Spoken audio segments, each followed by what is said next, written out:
भगवान के नाम पर चढ़ाया गया हर एक रुपया, हर एक सिक्का, हर एक जेवर श्रद्धा का प्रतीक माना जाता है। करोड़ों श्रद्धालु जब मंदिर की दहलीज पर सिर झुकाते हैं तो उनके मन में सिर्फ एक विश्वास होता है कि उनका चढ़ावा भगवान की सेवा, मंदिर के विकास और समाज के कल्याण में लगेगा। लेकिन अगर उसी चढ़ावे पर किसी की बुरी नजर पड़ जाए तो अगर भगवान के खजाने में सेंध लगाने वाला कोई बाहर का चोर नहीं बल्कि वही लोग हो जिन पर उसकी सुरक्षा की जिम्मेदारी थी, तो अगर करोड़ों श्रद्धालुओं की आस्था को ही कारोबार बना दिया जाए तो, और अगर चोरी की जांच शुरू होते होते मामला सिर्फ कैश और जेवर तक सीमित ना रहकर विदेशी डॉलर, संदिग्ध भर्ती, करोड़ों की बरामदी और ट्रस्ट के ऑडिट के बड़े नामों तक पहुंच जाए तो सवाल सिर्फ चोरी का नहीं रह जाता, सवाल उठता है पूरे सिस्टम पर। नमस्कार, मेरा नाम नंदिनी सिंह है और आप देख रहे हैं किस्सा दुनिया का। राम नगरी अयोध्या, जहां हर दिन लाखों श्रद्धालु पहुंचते हैं, जहां हर घंटे करोड़ों की आस्था उमड़ती है, जहां भगवान श्री राम के दर्शन के लिए देश ही नहीं बल्कि दुनिया भर से लोग आते हैं। आज वही अयोध्या एक ऐसे मामले की वजह से सुर्खियों में है जिसने हर किसी को चौंका दिया है। राम मंदिर चढ़ावा चोरी केस, एक ऐसा मामला जिसकी हर नई जांच के साथ एक नया खुलासा सामने आ रहा है। पहले चोरी की खबर आई, फिर गिरफ्तारियां हुई, फिर लाखों रुपए की बरामदी हुई, फिर सोना चांदी मिला और अब जांच में अमेरिकी डॉलर मिलने का दावा सामने आया है। सवाल उठ रहे हैं, आखिर भगवान के चढ़ावे से जुड़े मामले में विदेशी मुद्रा कहां से आई? क्या यह सिर्फ सहयोग है या फिर इसके पीछे कोई बड़ी कहानी छिपी हुई है? जांच एजेंसियां इस सवाल का जवाब तलाश रही हैं। सूत्रों के मुताबिक गिरफ्तार आरोपी अविनाश शुक्ला के ठिकाने से सबसे ज्यादा नकद बरामद हुआ। दस्तावेज बताते हैं कि उसके यहां से करीब 20,39,000 रुपए नकद मिले। लेकिन जांच अधिकारियों की नजर सिर्फ इस कैश पर नहीं रुकी, क्योंकि उसी घर से 1,121 अमेरिकी डॉलर भी बरामद हुए। अब यही बरामदगी जांच का सबसे बड़ा सवाल बन चुकी है, क्योंकि सामान्य तौर पर मंदिर चढ़ावा चोरी के मामले में विदेशी मुद्रा मिलना असामान्य माना जाता है। क्या ये डॉलर किसी विदेशी श्रद्धालु के चढ़ावे का हिस्सा थे? क्या इन्हें किसी और स्रोत से लाया गया या फिर उनके पीछे कोई अलग वित्तीय लेन देन छिपा हुआ है? फिलहाल इन सवालों का जवाब किसी के पास नहीं, लेकिन जांच एजेंसियां डॉलर की बरामदगी को बेहद गंभीरता से देख रही हैं। इसी घर के करीब 149 ग्राम सफेद धातु, पीली धातु की चेन और अन्य आभूषण भी मिलने की बात सामने आई है। यानी जांच सिर्फ नकदी तक सीमित नहीं, हर एक वस्तु का रिकॉर्ड बनाया जा रहा है, हर एक बरामदगी का हिसाब तैयार किया जा रहा है, हर एक सामान की जांच हो रही है। लेकिन कहानी सिर्फ अविनाश शुक्ला तक नहीं रुकती। दूसरे आरोपी करुणेश पांडे के यहां से भी करीब 18 लाख रुपए नकद बरामद होने की जानकारी सामने आई। अनुकल्प मिश्र के यहां से लगभग 16,82,000 रुपए मिले। लव कुश मिश्रा के यहां से 14,25,000 रुपए नकद बरामद हुए। सबसे दिलचस्प बात यह रही कि दस्तावेजों के अनुसार यह पूरी रकम 500 रुपए के नोटों में थी, यानी 2,850 नोट सीधे एक ही जगह से। जांच एजेंसियां अब यह भी पता लगाने में जुटी हैं कि क्या इन सभी बरामदगियों के बीच कोई पैटर्न है?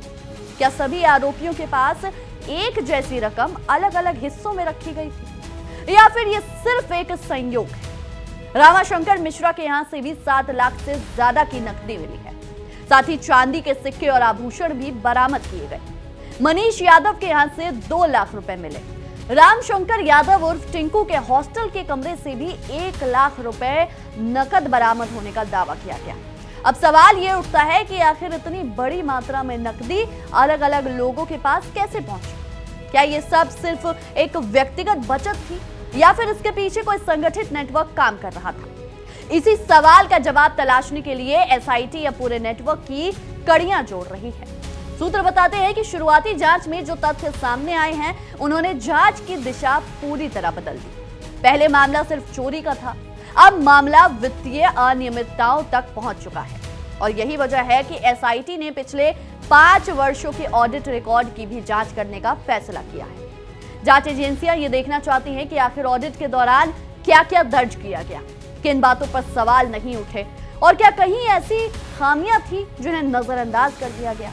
अगर ऑडिट में कोई गड़बड़ी मिलती है तो मामला सिर्फ चोरी का नहीं रहेगा, बल्कि वित्तीय निगरानी पर भी गंभीर सवाल खड़े होंगे।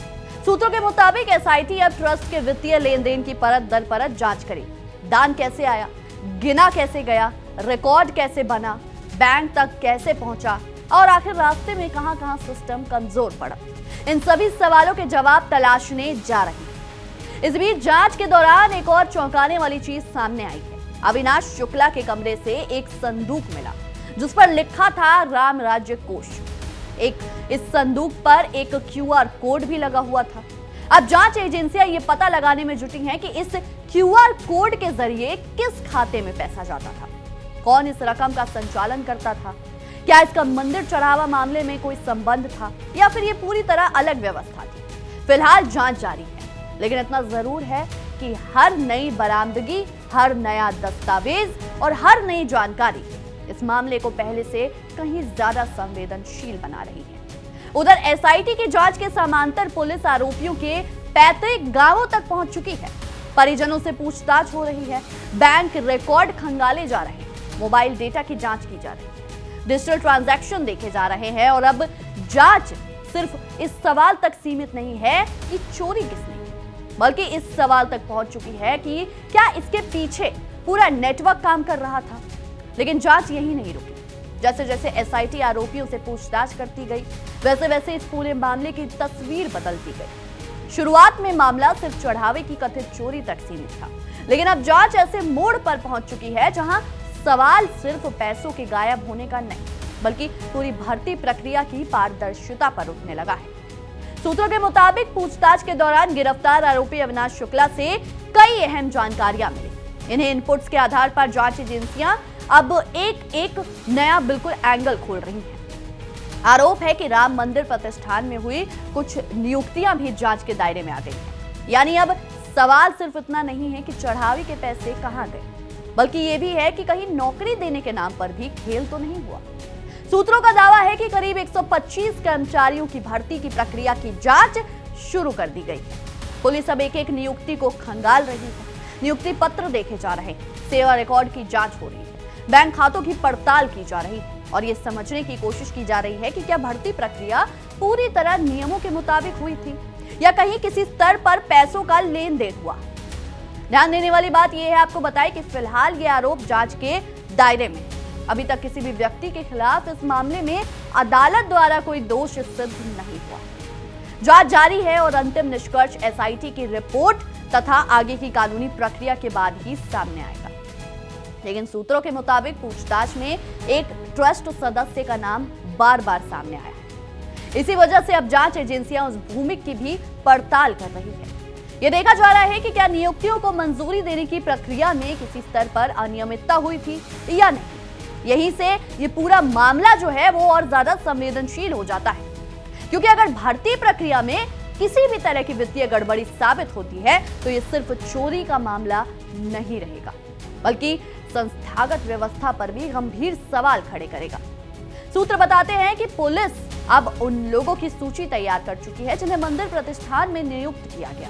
एक एक कर्मचारी का रिकॉर्ड देखा जाएगा, किस तारीख को उनकी नियुक्ति हुई, किसके हस्ताक्षर हुए, क्या औपचारिक नियुक्ति पत्र जारी हुआ भी था या नहीं, सेवा अनुबंध कहां है और पूरी प्रक्रिया किस नियम के तहत पूरी की गई। इन सभी सवालों के जवाब तलाशे जा रहे हैं। जांच एजेंसियां अब वित्तीय लेन देन पर भी खास नजर रख रही है। अगर किसी अभ्यर्थी के बैंक खाते से नियुक्ति के पहले या बाद में कोई संदिग्ध भुगतान हुआ है तो उसकी भी जांच की जाएगी। सिर्फ उम्मीदवार नहीं बल्कि उन लोगों के खाते भी पड़ताल किए जाएंगे जिनका नाम जांच के दौरान सामने आएगा। यानी अब जांच का दायरा लगातार बढ़ता जा रहा है। एसआईटी सिर्फ कैश नहीं गिन रही, वो दस्तावेज भी पढ़ रही है, बैंक रिकॉर्ड देख रही है, डिजिटल ट्रांजैक्शन भी खंगाल रही है और जरूरत पड़ने पर संपत्तियों की भी जांच कर रही है।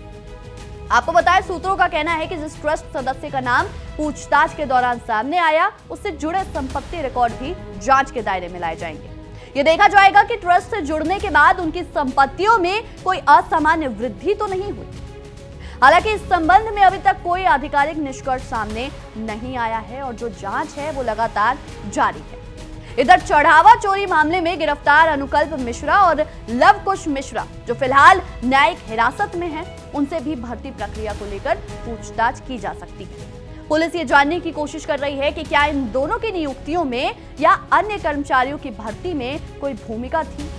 यानी अब हर आरोपी से सिर्फ चोरी के बारे में नहीं बल्कि पूरे सिस्टम के बारे में सवाल पूछे जा रहे हैं। इसी बीच एक और बड़ी कार्रवाई की तैयारी हो चुकी है। अयोध्या पुलिस ने मुख्य आरोपी माने जा रहे अविनाश शुक्ला को 48 घंटे की कस्टडी रिमांड पर लेने के लिए कोर्ट में अर्जी दाखिल की है। पुलिस का कहना है कि न्यायिक हिरासत में पूछताछ की अपनी सीमाएं होती हैं, लेकिन अगर कस्टडी में रिमांड मिलती है तो आरोपी को उन जगहों पर ले जाया जा सकेगा जहां पुलिस को शक है कि चोरी से जुड़े और सबूत मिल सकते हैं। सूत्रों के मुताबिक रिमांड के दौरान पुलिस अविनाश शुक्ला से कई अहम सवाल पूछेगी। चोरी का पूरा नेटवर्क क्या था, कुल कितनी रकम गायब हुई, क्या सिर्फ नकदी ली गई या जेवर भी, बरामद रकम के अलावा बाकी पैसा कहां गया, क्या चोरी की रकम कहीं निवेश की गई या किसी और व्यक्ति तक ये पैसा पहुंचा, और सबसे बड़ा सवाल, क्या इस पूरे मामले में कोई और भी शामिल था जिसकी भूमिका अभी सामने नहीं आई। इसलिए पुलिस रिमांड को इस पूरे केस का सबसे अहम चरण माना जा रहा है, क्योंकि अक्सर ऐसे मामलों में असली कड़ियां दस्तावेजों से नहीं बल्कि आमने सामने की पूछताछ से सामने आती है। उधर एसआईटी भी अपनी जांच को और तेज करने की तैयारी में है। योगी सरकार ने जांच की समय सीमा बढ़ा दी है ताकि हर पहलू की गहराई से जांच की जा सके। अब फोकस चोरी पर नहीं बल्कि पूरे दान प्रबंधन सिस्टम पर भी है। चढ़ावा कैसे लिया जाता है, कैसे गिना जाता है, किसके सामने सील होता है, बैंक में जमा करने की प्रक्रिया क्या थी और इस पूरी व्यवस्था में कहां-कहां सुधार की जरूरत है। इन सभी बिंदुओं पर एसआईटी अपनी रिपोर्ट तैयार कर रही है, लेकिन इस पूरे मामले का असर सिर्फ जांच एजेंसियों तक सीमित नहीं रहा। जैसे जैसे नए खुलासे सामने आते गए वैसे वैसे राजनीतिक गलियारों में भी हलचल तेज होती चली गई। विपक्ष ने इस मामले को लेकर सरकार पर सवाल उठाने शुरू कर दिए हैं, जबकि सत्ता पक्ष का कहना है कि कानून अपना काम कर रहा है और जो भी दोषी होगा उसे किसी भी कीमत पर बख्शा नहीं जाएगा। इधर राम मंदिर ट्रस्ट की ओर से भी ये साफ किया गया है कि मंदिर की व्यवस्था पूरी तरह पारदर्शी होगी और जैसे ही अनियमितताओं की जानकारी मिली संबंधित एजेंसियों को जांच में पूरा सहयोग दिया गया। ट्रस्ट का कहना है कि अगर किसी कर्मचारी ने व्यक्तिगत स्तर पर कोई गलत कदम किया है, कोई गलत काम किया है, तो उसका जवाब उसे कानून के सामने देना होगा।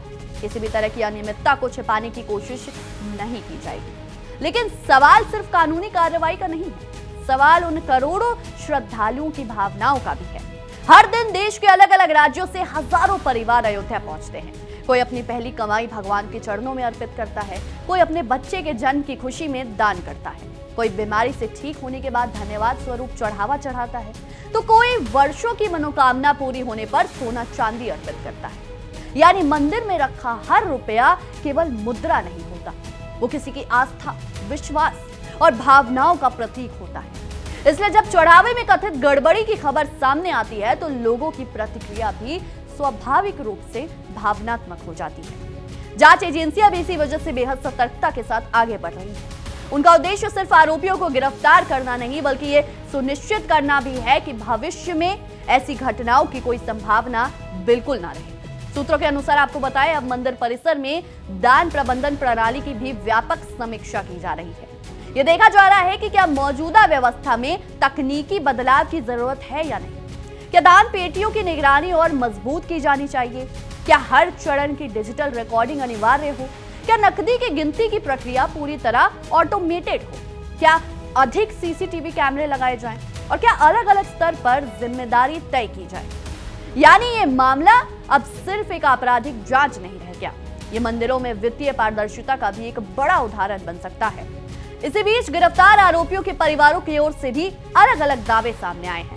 कुछ परिजनों का कहना है कि उनके परिवार के सदस्य बिल्कुल निर्दोष हैं और जांच पूरी होने से पहले किसी निष्कर्ष पर नहीं पहुंचना चाहिए।